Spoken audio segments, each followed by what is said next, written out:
Hello everybody, it is Jet the Rail Nerd again, and here you join me at Woburn Sands Station here on the Marston Vale line.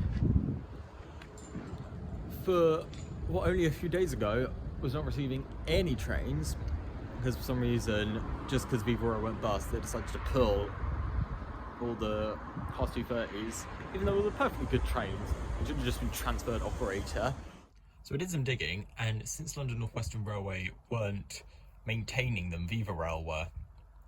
That's why they were abandoned. However, Great Western Railway have now bought them and are hoping to use them on the Greenford line, so they're not being scrapped.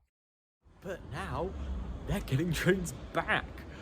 Last Monday, so 2 days ago, the first 150...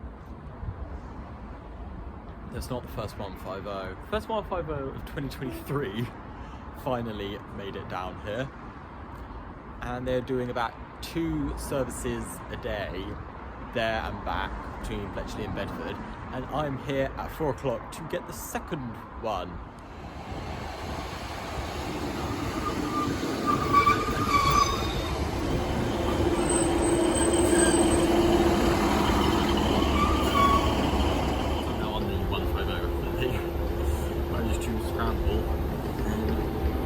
For guessing who they scrambled it from.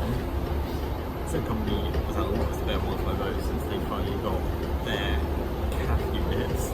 Despite them not doing the seats up, at least they found the train, and they did pack the outside up quite nicely. And it also has that all-important necessity, USB sockets.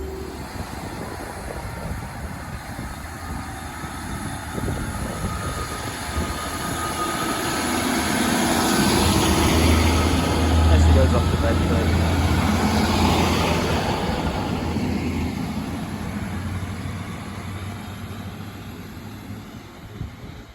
One thing you'll notice here on all the stations on the Marston Vale line is these buildings. They're all of the same design, and it's an incredibly sort of quaint English cottage fairy tale design. You expect to see it in a children's book. So I did some more digging, and I found out the reason why so many stations on the Marston Vale line have these fairy tale-like looking houses is that they were all built on the land of, at the time, the 7th Duke of Bedford, who insisted on a half-timbered Gothic revival style for the station houses. But another thing I've noticed here, specifically at Millbrook, is this bench in the corner. It's It's the sort of army veteran bench that you see in most parks, but it's dedicated to Tom Moore, which is really sweet. Everyone knows him for being the guy who, the very elderly man who did multiple laps of his garden with his Zimmer frame to raise money for the NHS during the COVID lockdowns. But he was also a soldier. For most of his life, he worked in the military and was involved in the Second World War. That really puts into perspective how old he was when COVID hit.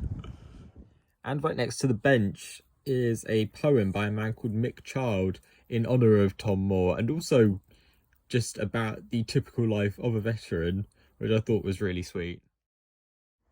There were also these really weird contemplation boards. I think one of these featured in a Jeff Marshall video when he went to Aspley Guys, because it was at the time the least used station in Bedfordshire. But fuck, it makes no fucking sense to me. It just seems to have listed every word that has come from the verb to know, added with intuition and experience and some deck chairs.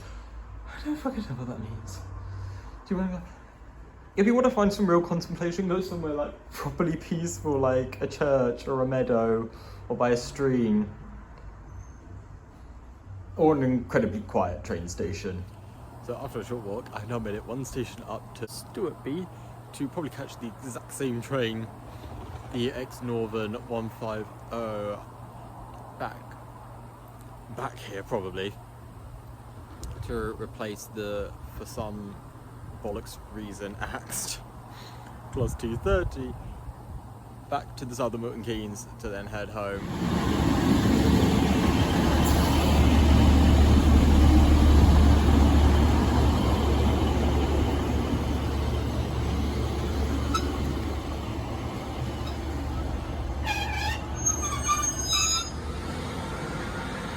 now my train leaves behind me. I made it back here to Bowbrick Hill, and now I'm going to walk up the River Ousel all the way home. I've been Jack the Rail Nerd, and I'll see you in the next one.